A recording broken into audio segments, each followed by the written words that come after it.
26 दिसंबर 1999 की वह सर्द रात, जिसे भारतीय इतिहास में कभी नहीं भुलाया जा सकता।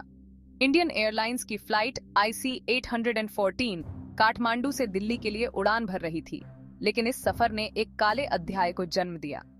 यह वह रात थी जब आतंक का साया भारतीय आसमान पर मंडराने लगा था। करीब 5:30 पर इस फ्लाइट को 5 हथियारबंद आतंकवादियों ने हाईजैक कर लिया।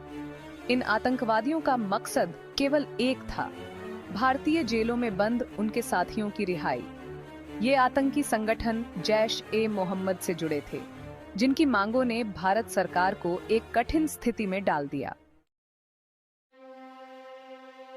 हाईजैक की इस घटना में 176 यात्रियों की जान दांव पर लगी हुई थी। इस तनावपूर्ण माहौल में सरकार और आतंकियों के बीच बातचीत का दौर शुरू हुआ। आतंकियों ने 3 कुख्यात आतंकवादियों मौलाना मसूद अजहर, मुश्ताक अहमद जरगर और उमर शेख की रिहाई की मांग की, और भारतीय सरकार के सामने अपने नागरिकों की सुरक्षा के लिए इन मांगों को मानने के सिवाय और कोई चारा नहीं था। 7 दिनों तक चली इस घातक घटना का अंत तब हुआ जब भारतीय सरकार ने आतंकियों की मांगों के सामने झुकते हुए इन 3 आतंकियों को रिहा कर दिया। यात्री तो सुरक्षित वापस आ गए, लेकिन इस घटना ने भारतीय सुरक्षा और सामरिक रणनीति पर गहरे सवाल खड़े कर दिए।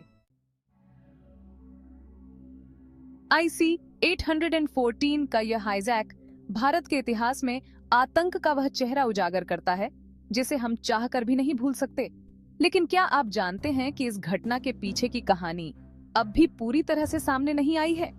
नेटफ्लिक्स की आने वाली series IC 814 the untold story में आपको वे रहस्य और सच्चाइयां देखने को मिलेंगी जो अब तक पर्दे के पीछे छिपी हुई थीं। इस सीरीज में जानिए कैसे भारत ने आतंक के इस काले साए का सामना किया और क्या इस घटना के पीछे की असली वजह थी।